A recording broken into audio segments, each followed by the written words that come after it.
Welcome student. आज हम class 12th solution unit में टॉपिक लेकर चलेंगे Henrys law. Henry's law generally आपको क्या बताता है? Solubility of a gas in liquid. Henry's law को अगर हम मैथमेटिकली रिप्रेजेंट करें तो ये क्या है? m directly proportional to p at constant temperature t। यहाँ पर जो आपके पास m है, m क्या है? Mass of a gas. P यहाँ पर क्या है आपके पास? Pressure of the gas, partial pressure of gas, and T is the absolute temperature, या टेम्परेचर है जो आपने यहाँ पर कैसा लिया है? कांस्टेंट। अगर हम इसको एक्सप्रेशन को देखते हैं और उसको डिफाइन करें हेनरीज लॉ को, तो ये क्या स्टेट करेगा? It states that mass of a gas means m dissolve per unit volume of solvent is directly proportional, this is the symbol for proportionality, to the, किसके डायरेक्टली प्रोपोर्शनल आएगा? Pressure P of the gas in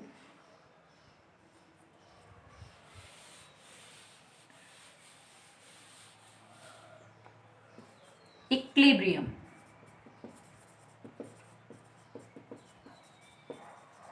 with solution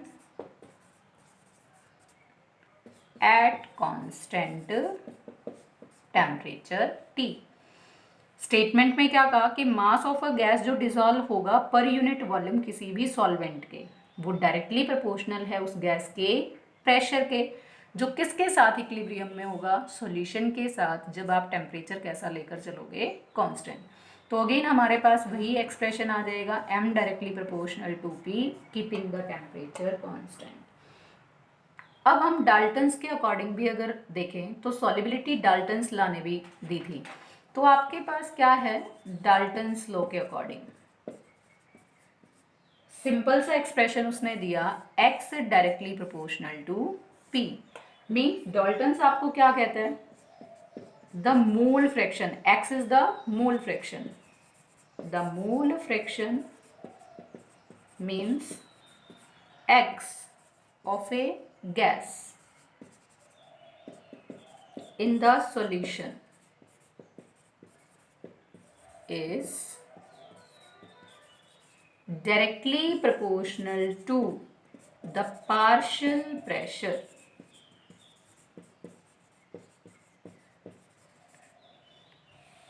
of gas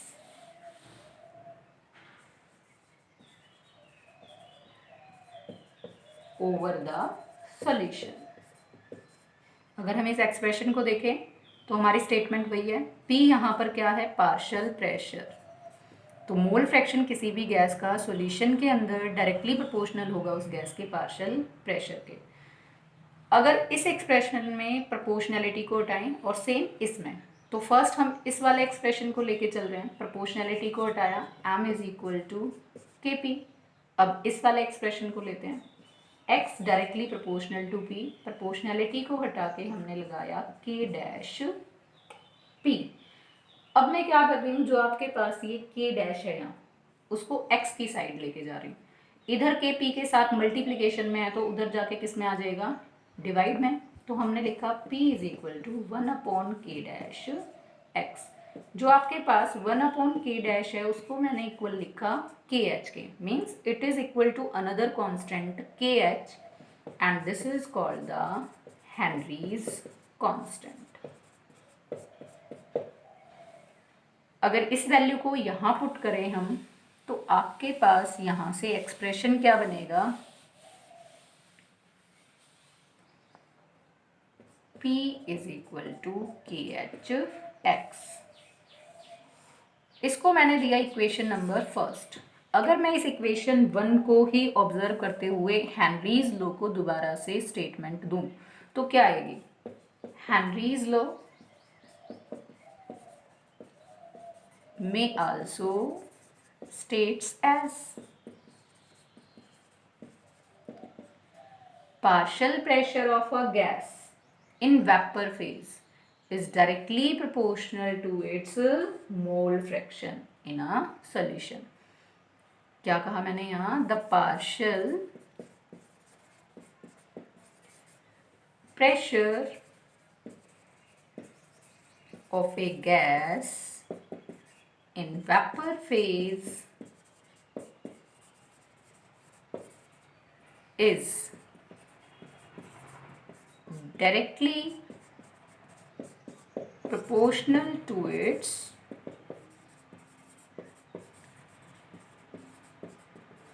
mole fraction in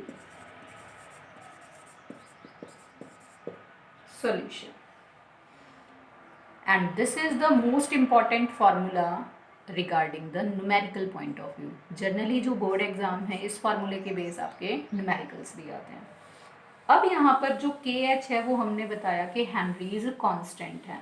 तो Henrys constant की क्या क्या significance है और importance है, या फिर हम ये भी बोल सकते हैं characteristics of K H. Characteristics of K H.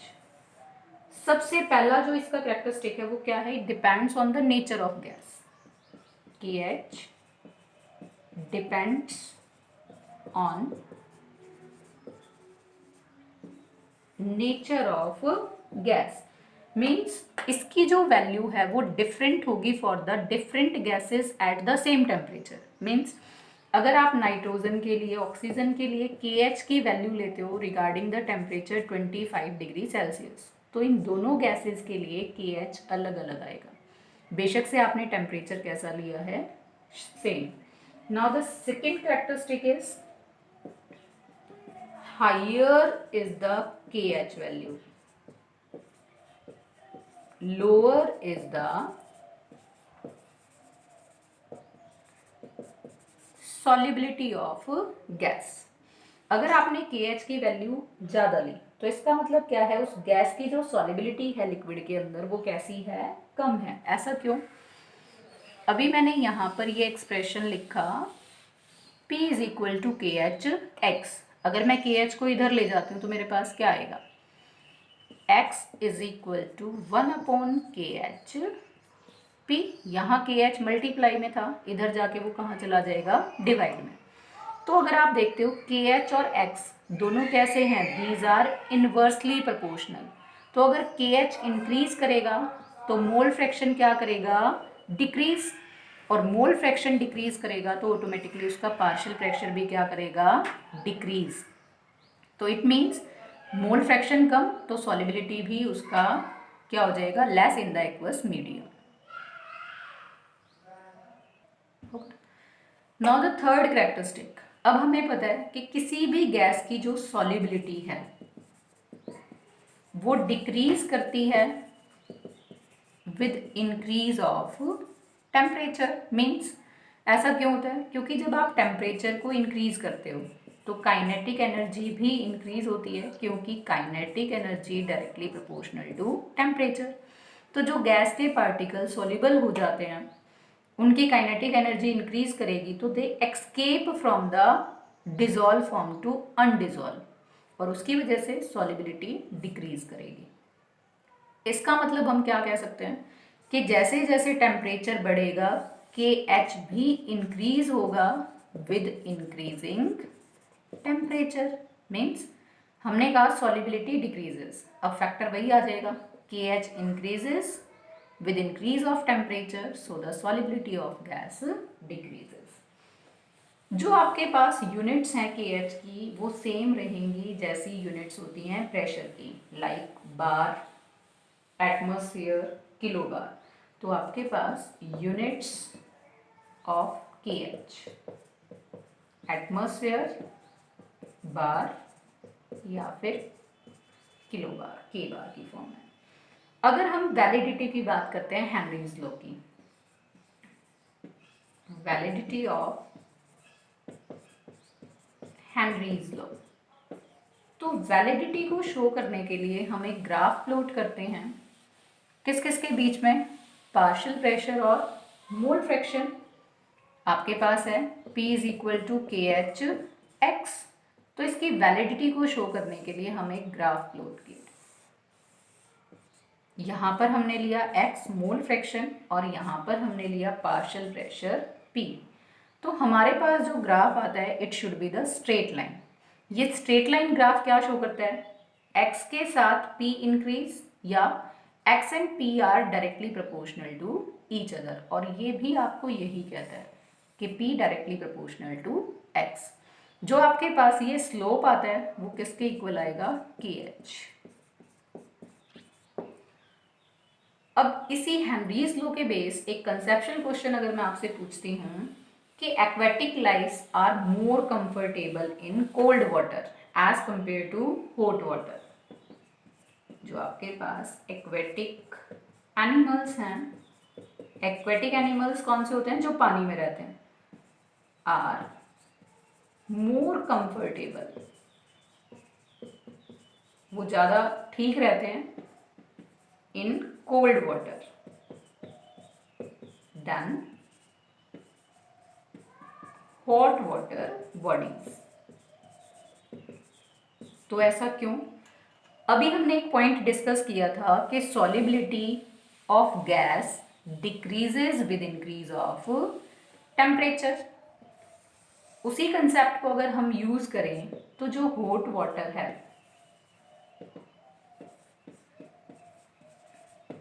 Hot water में क्या है, टेम्परेचर हाई।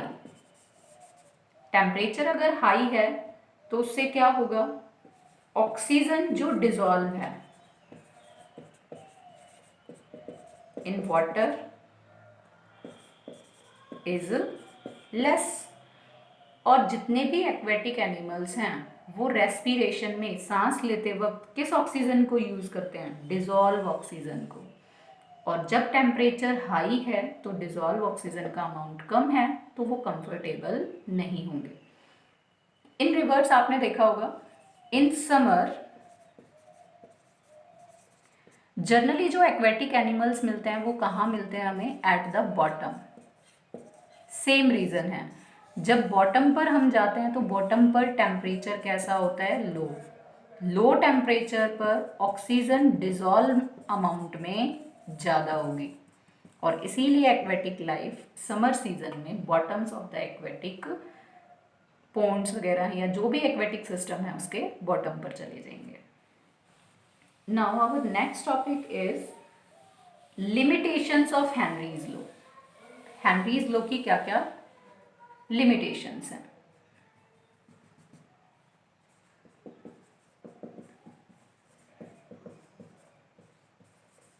सबसे पहली लिमिटेशन आपके पास है इसकी कि it is not applicable for those gases which undergo the association और डिसोसिएशन इन मीडियम। यानी कि अगर कोई गैस सॉल्यूशन में जाने के बाद डिसोशिएट कर जाए, जैसे HCl है, अगर आप उसको वाटर में डालते हो तो वो टूट जाएगी H positive Cl negative. Means यहाँ पर ये केस किसका आ गया, डिसोशिएशन। अगर आप अमोनिया को लेकर चलते हो, उसको भी आपने वाटर में डाला तो वो जनरली डिसॉल्व होकर क्या बना देती है, अमोनियम हाइड्रोक्साइड। मीन्स अमोनिया यहाँ वाटर के साथ एसोशिएट हो गई। तो it is not applicable for those gases which is not chemically inert. तो सबसे पहला लिमिटेशन यही है इसका, the gases are chemically inert. अगर वो केमिकली इनर्ट नहीं है, वो डिसोसिएशन या एसोसिएशन में जाएंगी तो वहाँ पर हेनरीज लॉ वैलिड नहीं होगा, एप्लीकेबल नहीं होगा। सेकंड आपके पास जो आएगा वो लिमिटेशन क्या आती है कि एप्लीकेबल है जब प्रेशर कैसा होगा, लो।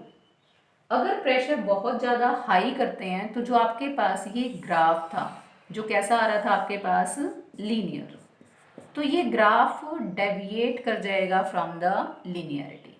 तो सेकंड क्या है, एप्लीकेबल और valid at low pressure, at high pressure it deviates from linearity।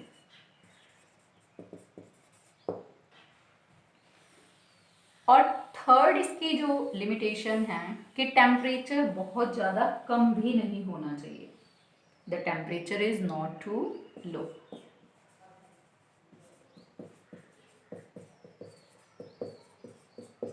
ऐसा क्यों नहीं होना चाहिए, क्योंकि बहुत ज़्यादा कम टेम्परेचर होगा तो गैस को वो कैसा कर देगा, इनसॉल्युबल भी कर सकता है, इसीलिए आपको ज़्यादा लो टेम्परेचर नहीं रखना। Now some applications of Henry's law.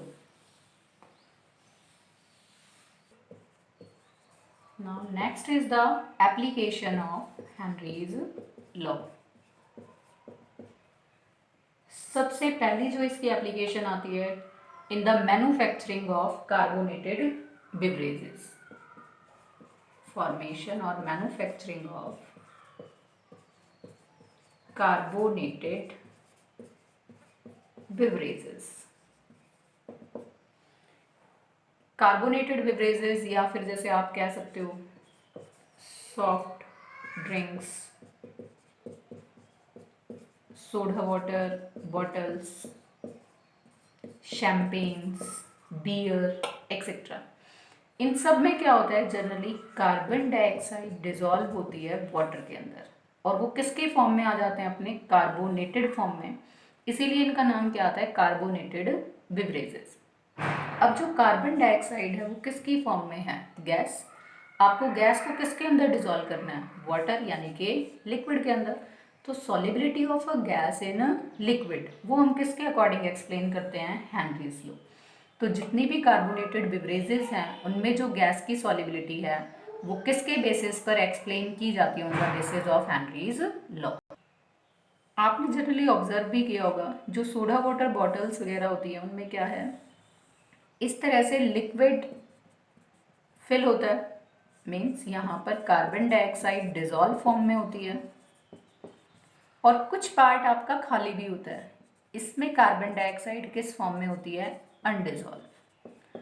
और इसको जब पैक किया जाता है तो इसको under pressure, high pressure pack किया जाता है।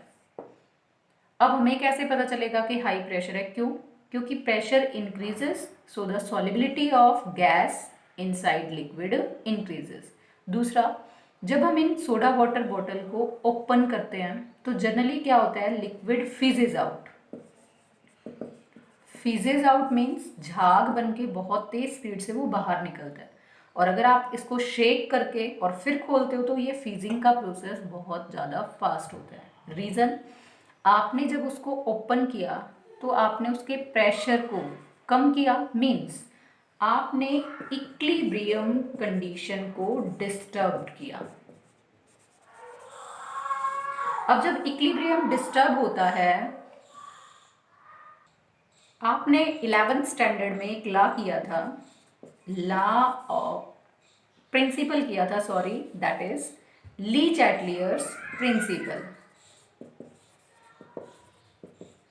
ली चैटलियर्स प्रिंसिपल आपको क्या कहता है कि अगर कोई रिएक्शन इक्विलिब्रियम में है और आप उसकी इक्विलिब्रियम कंडीशंस को चेंज करते हो, जैसे प्रेशर को, कंसंट्रेशन, टेम्परेचर या वॉल्यूम, यानी कि इक्विलिब्रियम कंडीशन में किसी में भी कोई भी चेंज लेकर आते हो तो रिएक्शन उस डायरेक्शन में शिफ्ट हो जाएगी जहाँ पर जो भी आपने चेंज किया है वो क्या हो जाए, अनडू। तो अब इस प्रोसेस में आपने क्या किया, जैसे ही आपने इस बोतल को ओपन किया तो आपने प्रेशर को क्या कर दिया, डिक्रीज, मीन्स जो कार्बन डाइऑक्साइड अनडिजॉल्व में थी उसका प्रेशर डिक्रीज क्योंकि वो तो बाहर चली गई। तो अकॉर्डिंग टू ली चैटलियर्स क्या होगा कि यहाँ पर उसका प्रेशर बढ़ना स्टार्ट होगा। और वो कैसे बढ़ना स्टार्ट होगा, जब ये कार्बन डाइऑक्साइड जो डिजॉल्व फॉर्म में है वो क्या हो जाए, अनडिजॉल्व। और इसीलिए वो गैस जब बाहर निकलती है अनडिजॉल्व होकर, तो वो लिक्विड को अपने सरफेस पर चिपका कर कौन सा प्रोसेस क्रिएट करती है वहाँ पर, फीजिंग आउट का। Now the second application is altitude sickness. आपने बहुत बार ऑब्जर्व किया होगा कि कुछ ऐसे पर्सन्स हैं जब वो काफ़ी हाइट्स पर जाते हैं या फिर माउंटेन्स वगैरह पर जाते हैं तो उनको प्रॉब्लम होती है, जैसे वोमिटिंग या फिर हेडेक या फिर bleeding through the nose and years.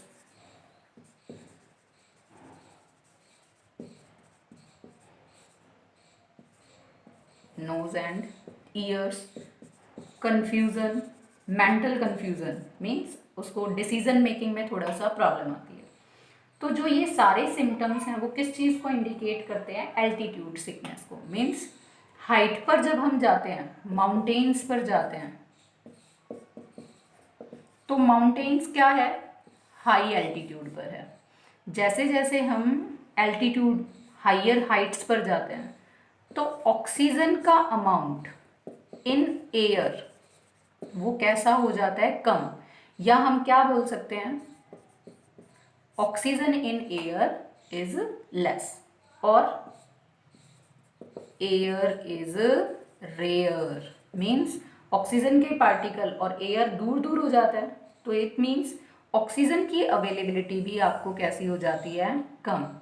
और उस ऑक्सीजन की कमी की वजह से ये सारे सिम्टम्स आते हैं जिनको हमने नाम क्या दिया है, एल्टीट्यूड सिकनेस। और उस पर्सन को वीकनेस फील होती है और unable to think clearly.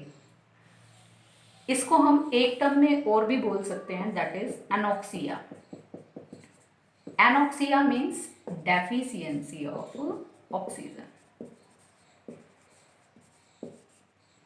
Now the last third application is scuba diving.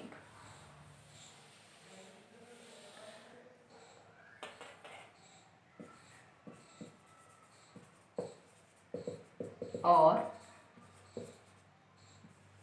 Deep sea diving. Generally जो डीप सी डाइवर्स होते हैं वो अपने साथ क्या लेकर जाते हैं, रेस्पिरेटरी सिलेंडर। और उस रेस्पिरेटरी जो सिलेंडर है उसके अंदर क्या फिल होता है, कंप्रेस्ड नाइट्रोजन एंड ऑक्सीजन। अब हम मानते हैं ये क्या है, see, consider it is a sea. Diver क्या करता है, जैसे ही नीचे की तरफ जाएगा तो क्या होगा, प्रेशर इंक्रीजेस। प्रेशर इंक्रीजेस तो mole fraction of the dissolve gases also increases. Means जैसे ही डाइवर नीचे गया, प्रेशर बढ़ा, तो जो उसके ब्लड वेसल्स हैं, ये मैंने कंसीडर किया कि उसका क्या है, ये blood vessels. In blood vessels के अंदर डिजॉल्व ऑक्सीजन या इन डिजॉल्व गैसेस का अमाउंट क्या हो जाएगा, इंक्रीज। और जैसे ही डाइवर ऊपर की तरफ आता है तो प्रेशर क्या करेगा, एकदम से डिक्रीज। प्रेशर डिक्रीज तो मोल फ्रैक्शन ऑफ या dissolve amount of gases goes on decrease. और जो गैसेस ब्लड वेसल में, ब्लड के अंदर घुल गई थी, अब वो गैसेस क्या होना स्टार्ट हो जाएंगी, अनडिजॉल्व। और जैसे ही एकदम से अनडिजॉल्व होंगी तो वो क्या करेंगे, इन ब्लड वेसल्स के बीच में बबल्स बना देंगे। और अब इन बबल फॉर्मेशन की वजह से क्या होगा कि जो ऑक्सीजन की सप्लाई है या ट्रांसमिशन है डिफरेंट पार्ट्स में, वो थोड़ा सा क्या हो जाएगी, डिस्टर्ब, रुक जाएगी या थोड़ा सा डिस्टर्ब हो जाएगी। साथ ही साथ क्या होगा, जो फ्लो ऑफ ब्लड है वो भी रेस्ट्रिक्टेड हो जाएगा। इसकी वजह से क्या होगा, ट्रांसमिशन ऑफ नर्व इम्पल्स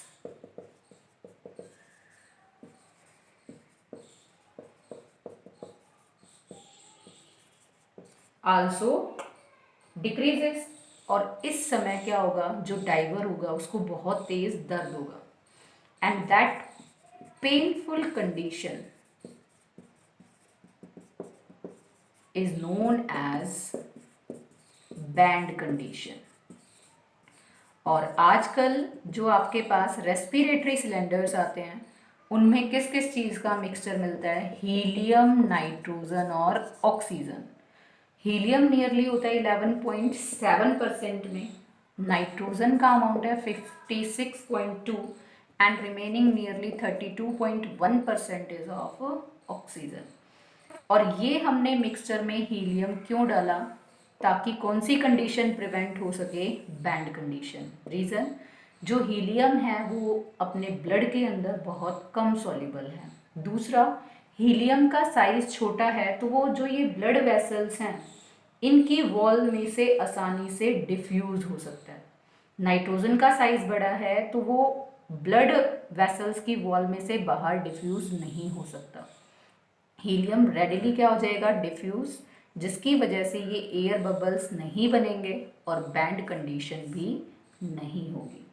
तो जनरली जो आपके पास डीप सी डाइवर्स और स्कूबा डाइविंग है उसमें भी जो रेस्पिरेटरी सिलेंडर की गैस की सॉलिबिलिटी और अनडिजॉल्व होना है गैसेस का, वो किसके बेसिस पर हम एक्सप्लेन कर पाते हैं, on the basis of Henry's law. Thanks and have a nice day.